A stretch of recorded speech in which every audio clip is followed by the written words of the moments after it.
Alright, let's see what Revolt match I could be playing this week to record for the video that I was making for Turkish audiences. Alright, so let's check our options. Now, the rookie races was yesterday. I wouldn't be able to really, see that because there were some inappropriate timings and whatnot.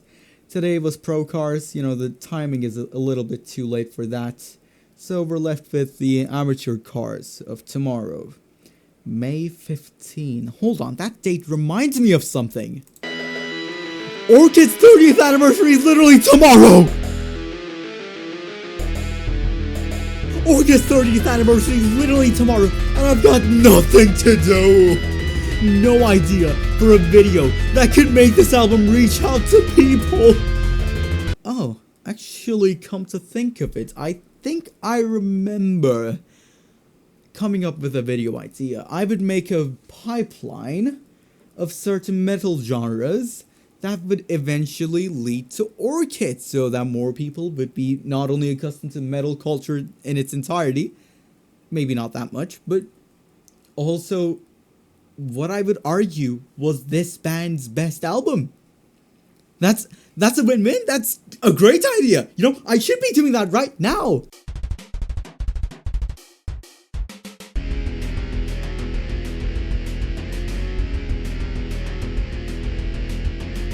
Hi, you're gonna hate me for saying this, but Orchid was Opeth's best album.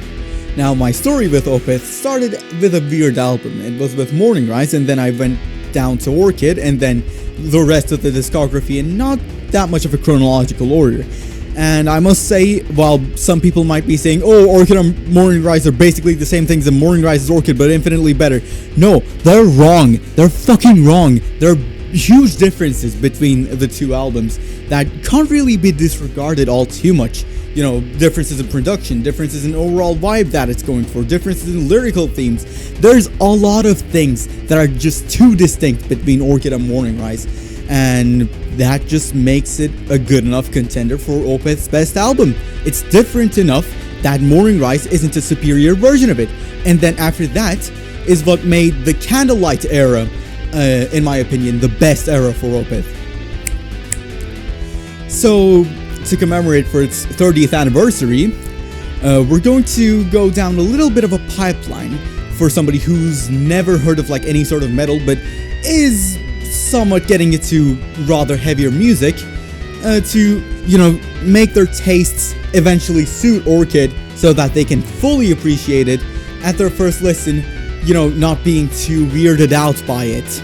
Normally, this list would be so much more detailed, but I'm running out of time. The anniversary is literally tomorrow as I'm filming this. So, I just have to put together some really hasty list that I think will work. So, stay with me on this one. It might currently seem like I'm, sitting in what would seem to be a chair, for example. While in reality, I'm actually on my knees right now. At least one of them. And, basically think of a front lunge, but, I didn't fully commit to it. Now, the first trio of albums I would recommend, yes, this is mostly going to go in trios or duos, for, each generation, I would say. It's going to be Aeon's Universal Migrator Part 2, Opeth's Sorceress, and literally any Iron Maiden album. And now, there are definitely going to be objections raised for two of those examples, so let's get into it a little bit. So, you might be asking why Universal Migrator Part 2 and not Part 1 and 2? Well, because Part 1 is way softer in comparison. The album is literally a double album for the sake of appealing to two different types of Aeon fans, and because of that, Part 2 would make more sense. Of course, you could listen to Part 1 as well, but, Part 2 is going to be more helpful for our situation. Now, I chose this one, not necessarily because it's anything heavy, but then again, that is sort of part of the practice. This is the first trio. It shouldn't be as heavy as what is to come, so that it eases you into it. Now, Universal Migrator Part 2 is labeled as power metal, and, it's a pretty decent listen. So, go check it out. And then you might be saying, oh, Sorceress isn't even a metal album. And that's kind of the point, you know? The first trio is not really necessarily supposed to be, you know, all that much of a metal music anyway. It just has to be heavy enough. And if you were to, you know, consider Opeth's progressive rock phase, you know, those 4 albums, Sorceress is undoubtedly the heaviest one that is still may be able to gain any sort of mainstream appeal because of the vocal style, because let's be honest, that's what the mainstream cares about. So Sorceress would be a nice way of easing into the rest of the stuff, and the lighter tracks in the album are actually stuff that I like. Actually, I'm going to be a contrarian again. Sorceress is a good album.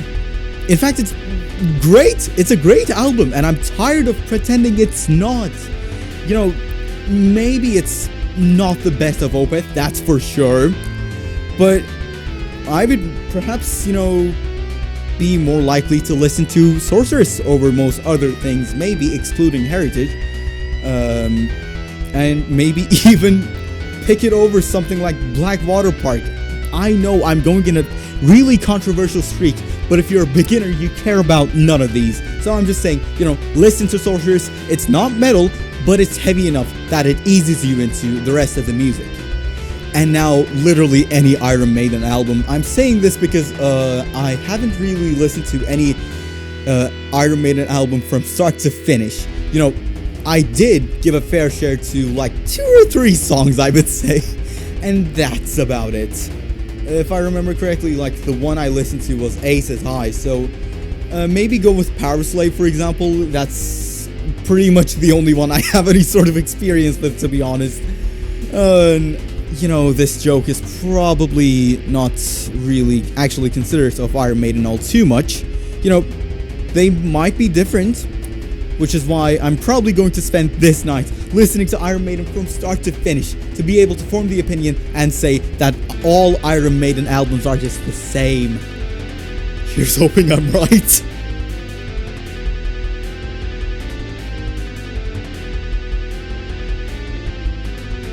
Now let's say you've gone through it all, and you were like, oh yeah, that is some pretty cool stuff. Got anything better? Well, now is about time we move on to thrash metal a little bit. I know it might be too big of a jump, but you know, if you spent enough time with the albums I mentioned, and after that, you know, sort of developed a music taste according to it, you might be craving something heavier now that, you know, you got used to everything else so far, and maybe even sprawled out a little bit. In which case, I would say thrash metal right now seems like a good choice. So, okay, the ones I'm going to go with are really basic takes, because it's been really long since I listened to anything that could be classified as thrash metal. Okay, let's go. Master of Puppets, Rust in Peace, and honestly, I don't even know if there's a third album worthy of talking. There probably is, don't get me wrong. It's just that I haven't listened to thrash in a long time, and because of that, I remember what is good or what is bad. Master of Puppets, what sort of, like, purpose does it serve? Well, it's a staple in all metal albums, and it's got enough of a mainstream appeal that you may have even heard of it in the last 2 years or so. If I remember correctly, it was like on an episode of Stranger Things, like... Anyway, go listen to it. It's the only Metallica album where I've listened to it from start to finish while being cognizant of literally everything, which is actually making me seem not as credible as I made myself seem. But trust me, let me go down more on the list. It's going to be a bit better. So, again, Master of Puppets, and then there's Rust in Peace, which is definitely going to be worthy of mentioning, because not only does it get you prepared for good guitar melodies or riffs, anything that will be, you know, specifically important when it comes to, you know, being an enjoyer of anything metal, but also it will get you used to, you know, different vocal styles. It will make you more open to things. You know, people tend to hate on Dave Mustaine's vocal style, but I think it really fits the music well, and I was a pretty huge fan of Megadeth at the time. I would say, like, what, 2 years ago. But yeah, these two are really good examples. I guess you could give it a try and see if you could shape a music taste according to these new albums that are now added to your repertoire. Alright, now that we have, gone through some heavier stuff and maybe curated new tastes according to those, now we can sprawl out a little bit in different versions of the genre that we were so used to. Now we can fuse it with other genres, or, try lower production qualities, or try more brutal versions of it. So this next trio is going to be Sodom's Tapping the Vein, Demolition Hammer's Tortured Existence, and Atheist's Unquestionable Presence. Now, let's start off with Sodom's Tapping the Vein. Now, of course, this is going to be probably more heavy and more brutal than what you're used to listening to, unless, you might have dabbled in a little bit more in that phase before. But, rest assured, you're gonna be fine with it.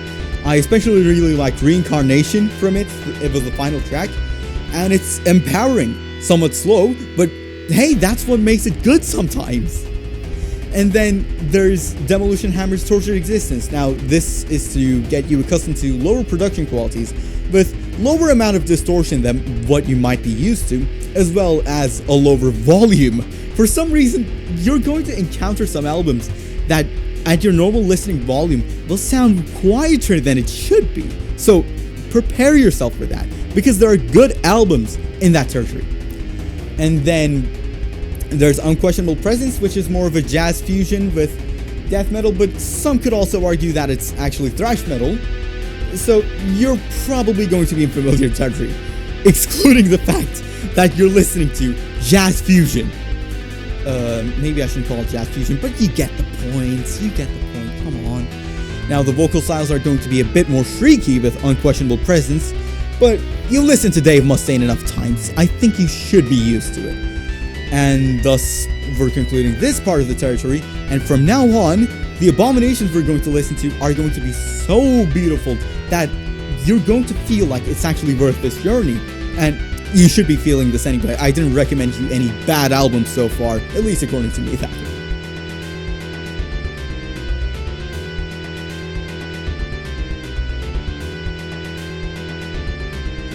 Now we're entering this level with two really contrasting albums, I would say. These ones are going to be Death's Symbolic and Alcest's Le Chant Dolore. I don't really know how to pronounce it. I'm not an expert on French, but keep listening to me right now. Symbolic, because we're dabbling into death metal territory, so we're getting used to heavier stuff, as well as harsher vocals than ever before, I would say. Now this will be especially significant for us because perhaps Symbolic has the most listenable harsh vocals for a mainstream listener. You're not that much of a mainstream listener anymore. You've dabbled into enough depth, but still, you might not really be used to this style of vocals just yet. So because of that, we will definitely need to have this in our list.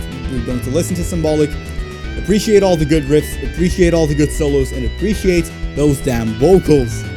And then with Alcest's case, I'm not going to try to pronounce the album again. Yeah, most of the time you will realize how much softer than what you've listened to so far it is. Not in terms of, the production of the guitars, maybe the amount of distortion they have or whatever the fuck, but rather, in the general sense that there are melodies and whatnot that might be more easy listening. The vocals are more easy listening, with some exceptions, of course, but those are also to get you used to certain vocal styles. Now, why is that the case? Because simply put, we also have to introduce you to black metal, which I have just realized that this list doesn't quite have as much as the other stuff. So, put some stuff, just for the sake of it. Why not? And, since it's also a bit softer, you're also going to be used to hearing, more clean parts in your metal tracks. And because of that, you're going to be a bit more used to what you're about to see, because we're going to dabble in more progressive music as we go on. It's definitely not as progressive as what most people who listen to progressive metal would be listening to, but it's progressive enough that would weird out somebody who's never listened to Opeth before. So we're going to get you accustomed to it by, a tame version of black metal, which could be argued as perhaps the most progressive subgenre of metal. So let's go!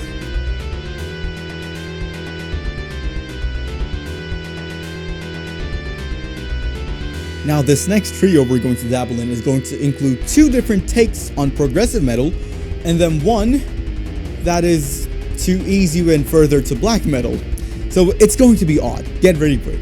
Scenic Focus, Blood Incantations Absolute Elsewhere, and Immortals at the Heart of Winter. We're starting off with Focus, because, it's stuff that you're mostly used to so far. There's definitely some cleaner parts with it that are more spiritual than anything you've heard so far. I can guarantee you on that. And, overall the clean parts are there and will ease you into some other stuff we're going to see. But you've also seen examples of those beforehand, so you also kind of know what to expect from clean parts starting from now. Or so you think, but we're going to talk about all those later. Now, it also eases you further in the harsher vocals, because, Symbolic, Chuck Schuldiner really was doing his tamest when it comes to any sort of vocal style, but that's not a bad thing. But the thing is, with Focus, we're talking about a harsh vocal style than whatever you might be used to so far. So that's going to be a different experience. Absolute Elsewhere, the same thing goes. Now we're dabbling into growls, but you can actually make out some of the words. It's actually a pretty audible style of vocals that are in Absolute Elsewhere. And let's not even talk about how progressive this thing is. There are so many genres that are being put together. The jump from whatever was at the Stargate Tablet 1 then to Tablet 2, it feels so off that, you're left with something so atmospheric, so space-like for the next 4 minutes or so. It's jaw-dropping, and that's, I guess, too progressive for what you might be used to, but hey, sometimes you gotta challenge yourself to find your true self. So, I guess this had to be in the vein, some way, shape, or form. And now, At the Heart of Winter is just a really solid black metal album that might ease you into it, might not ease you into it. You might be already used to this stuff. Besides the vocals, they are definitely unlike anything you've heard so far. But hey, there are some really solid lifts there. My personal favorites are Where Dark and Light Don't Differ, Solar Fall, and At the Heart of Winter, the titular track. And from now on, we're going to dabble into, I don't even know, this is actually really close to what I'm listening to nowadays as well. I guess we're going to get a little bit more technical. Now we might be saying, we're staying away from Opeth so much. Where did the gold of Orchid go? And you're definitely right on that. I kind of forgot that this was supposed to be, a pipeline to Orchid. But, you might as well develop a personal music taste while you're at it, so why not?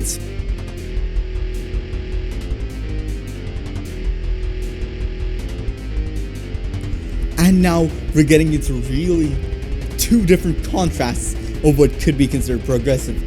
Now, the recommendation of albums I'm going to have for this layer is Epitaph from Necrophagist and The Last Will and Testament from Opeth. Look, see? I told you we were getting there. Just be patient enough, okay? Please. Now, with Epitaph, you're going to see, guitar work that is so undeniably more effort-taking than anything, literally anything you've seen so far. I know I keep saying this, but the technicalities on that thing are insane, and for a good reason. Mohamed Souchmaz, he was an absolute beast, apparently, according to Christian Münzner, which, I've seen the quote from a YouTube comment, so do take what I said with a grain of salt. Apparently, you could wake him up at 3 a.m. and he would still be able to pull off all of those solos perfectly. That guy was really dedicated with his guitar work, with his music writing, his everything. And then we're getting to the last will and testament, and you're like, where'd all the riffs go? But that's okay, because we're, you know, dabbling into that progressive type of music that we last seen in Absolute Elsewhere, where there are a lot of influences from a lot of different genres, particularly progressive rock, and we're just going to see it all unfold before our eyes. This is, you know, definitely the most different feeling album Opeth has ever put out. And if you were to, you know, only be able to pick like 3 songs from it, for example, I would go for paragraph 4, 5, and 6 in that particular order. Where like it gets more demented as you go. I love that. And overall the album's a really good listen. Definitely not as much as metal as what we've heard up until this moment, but that doesn't automatically make it bad. And in fact, The Last Will and Testament is probably the best work Opeth has put down in like 15, 20 years maybe. So it's going to be a good listen.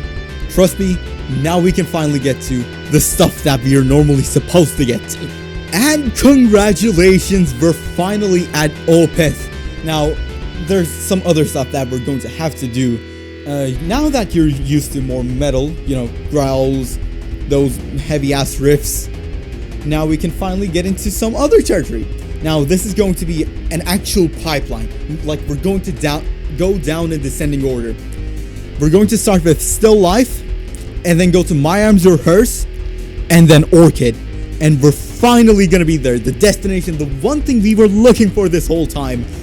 And starting off with Still Life, because, you know, it's much more cleanly processed compared to what we're about to see, which doesn't make the other stuff inherently bad. It's just that, you know, it's going to be more easy listening considering all the other stuff that we're about to see.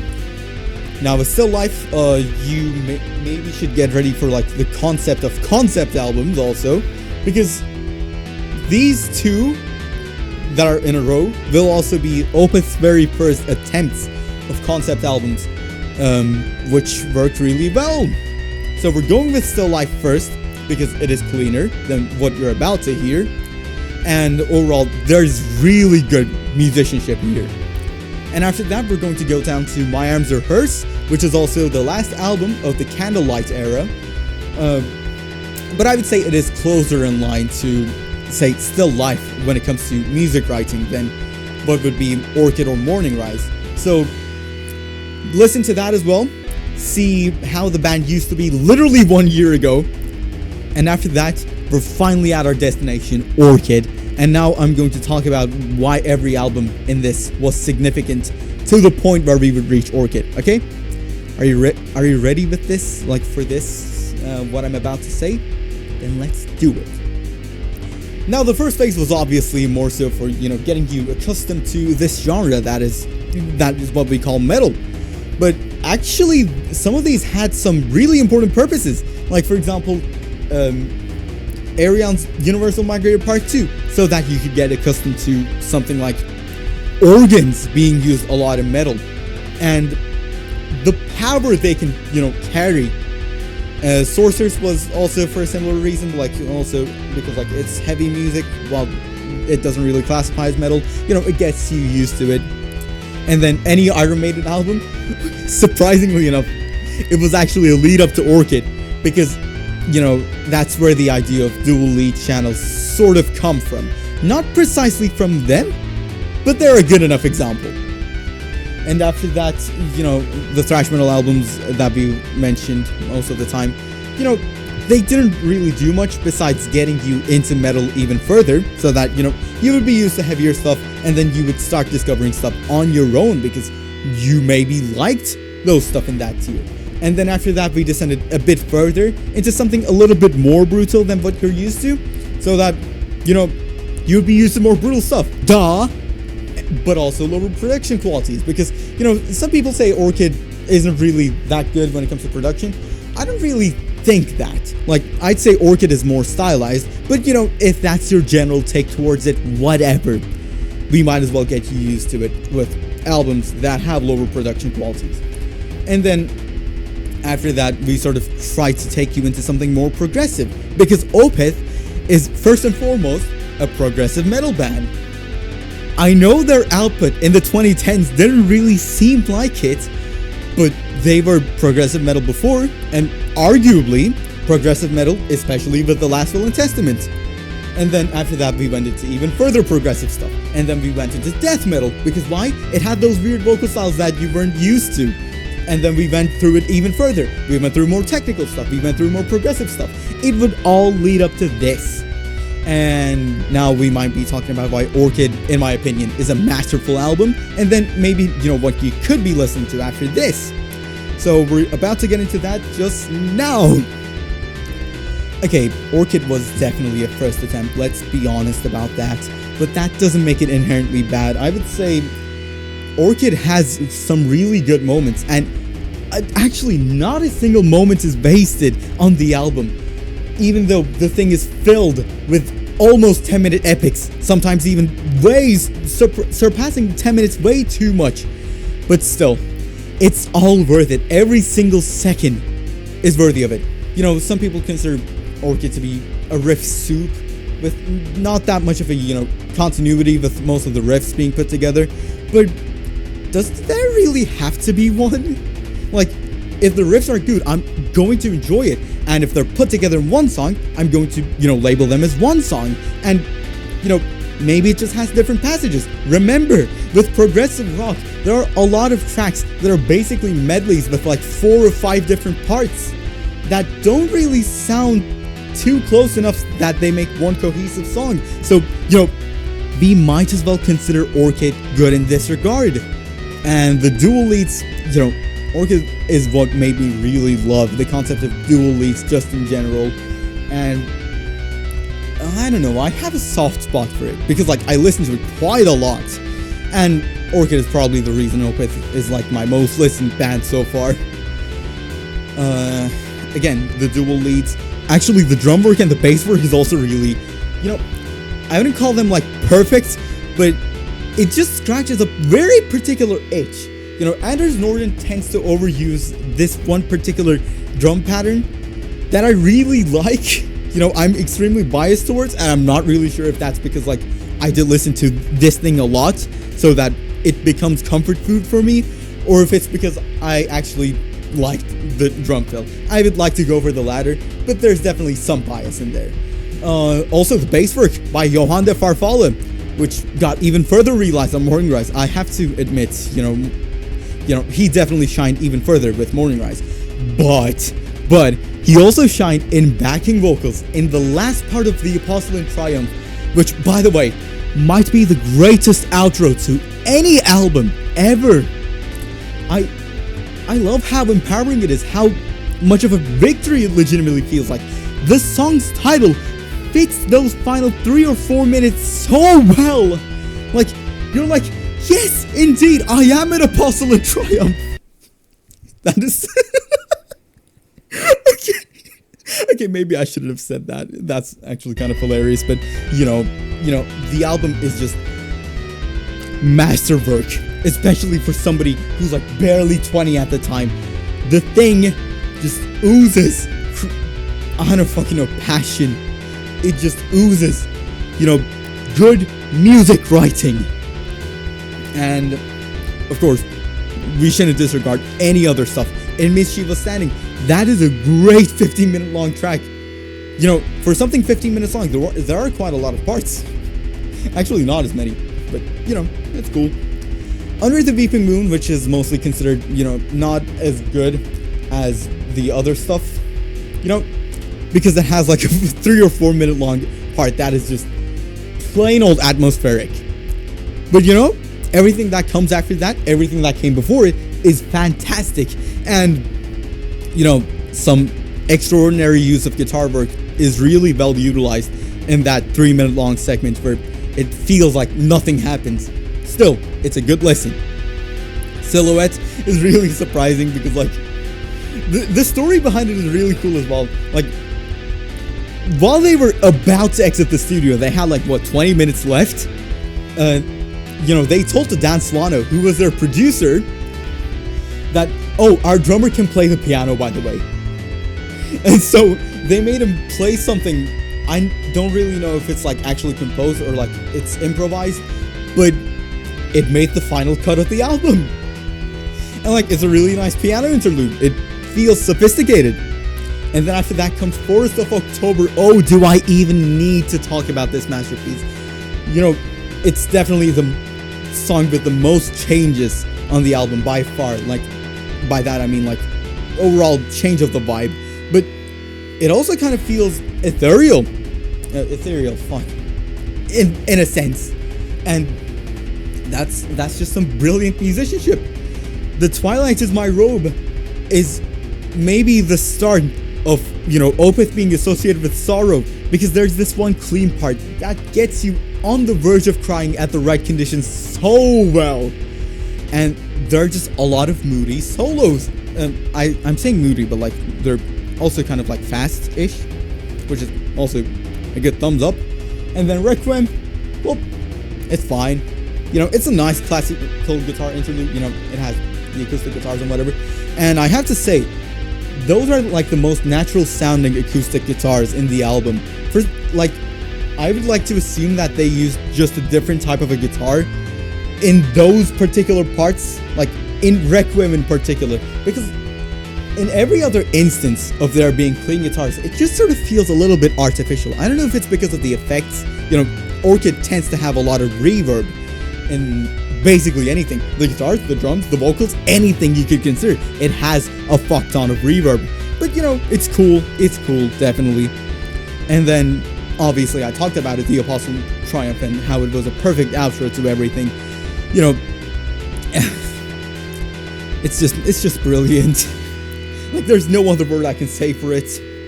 I just love Orchid. And congratulations, you're done with the pipeline. You've reached the point of destination. But you might be saying, what now?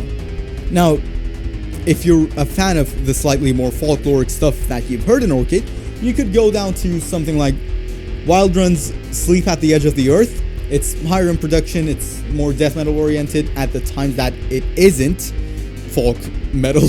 I mean, it is folk metal throughout the entirety of the thing. I shouldn't really confuse that all too much, but you know. There's also Dreichmir's Despair the Withered Shadows, which is also really close in line to what feels like Orchid, but has a bit more of a black metal influence than Orchid did, which, you know, some people even consider, you know, the most black metal Opeth has ever gone. And I'm talking about Orchid here. So like, it's even more black metal-ish than that, because of the even lower production, even lower amount of distortion, which surprisingly enough is something you're going to see in lower production black metal at times. And, you know, 4 songs, 32 minutes or something. Yeah, 32 minutes. It's a pretty good listen. You're probably not going to waste your time listening to it, so go ahead. And, you know, if you're interested in every other aspect of it, you know, you really liked the metal work here, you could always go for something like Edge of Sanity's Crimson, which is currently my favorite album, I would say. And it's just one song that is like 40 minutes long. Also, it's a concept album. And the story is fun. The riffs. Oh my god, the riffs. You know, on Spotify, there's like part 1 to 8. I would say part 1 and part 5. Actually, 3, 4, 5, and 7. Yeah, 1, 3, 4, 5, and 7. Those, I would say, are my favorite parts in particular. But the album, from the start to finish, is a masterpiece. I mean it. Absolute masterpiece. And guess what? Edge of Sanity was Dan Spano's band. You know, the producer for Orchid. Remember that? And what is being put there is actually masterful. You know, I would definitely not call, you know, Orchid a work that somebody who's mastered their work throughout the years would do. Hell, maybe I shouldn't even call Crimson that, but Crimson is a really solid album. And, like, maybe the most energetic stuff I've heard. Not the most, but, you know, for the context it's in, it's brilliant. You know, every single move that you might be going through in the entirety of the thing, you know, there's definitely some moments that should have felt more sorrowful, but, you know, I'm fine with it. It's supposed to be a death metal album. So, hell, you might even consider the clean parts to be a bonus. And it's some really good progressive work if you consider, having clean interludes in a metal track progressive, but, I count it as such. And so, I value this album, I cherish this album, it's brilliant. But, if the progressive stuff you've heard before, on the pipeline, made you say, hey, Orchid wasn't as progressive as you promised me, then worry not, I have another option for you. Size Imaginary Sonicscape. This is another album I've got more recently into, just like Crimson, Epitaph, all that kind of stuff, but it's some really solid work. You would say normally it's supposed to be labeled black metal, but it doesn't really feel like it all too much. But hey, it makes up for it with its progressiveness and the fact that, it pretty much incorporated the vocals from black metal. There could be literally no other way this could be influenced by any other genre of music, especially if we're talking about the vocals. And the guitar work just gives me a lot of life. The drum work is a little bit basic, but that's to be forgiven, considering how many genres they managed to put in a singular album. It's, again, some masterwork, but not in the way I have told you so far. It's just a masterwork in the regards that there's a lot of stuff happening. I've seen people on Encyclopedia Metallum even consider it an avant-garde album, and maybe avant-garde is literally like how the album is also labeled as, but that would make sense. I would say this thing is so progressive to the point that it might be uneasy on the people, not because of the production quality, not because of the vocal style, but rather because of how much stuff is happening. Which is why I also love that album. And it's going to be a weird comparison, for a finale, but Crimson and Imaginary Sonicscape really feels similar when it comes to production qualities and some of the guitar work at times. I listened to one particular riff in Crimson, and I'm like, oh wait, this kind of sounds like, something from Imaginary Sonicscape if it was made by Swedish people who make death metal more often. It's all a great time, and I would be really glad if you, followed me through the pipeline from start to finish and reached this point, because there's some absolutely awesome stuff here that is even waiting for me to discover them. So, my repertoire might not be as expansive as some other metal listeners, but I'm fine with the situation I'm in right now. But I will be discovering more anyway, because, how would I even be talking about all these albums if I never went out of my way from that one playlist somebody has curated for me because, I was somewhat interested in metal? Now, I know what I actually properly like.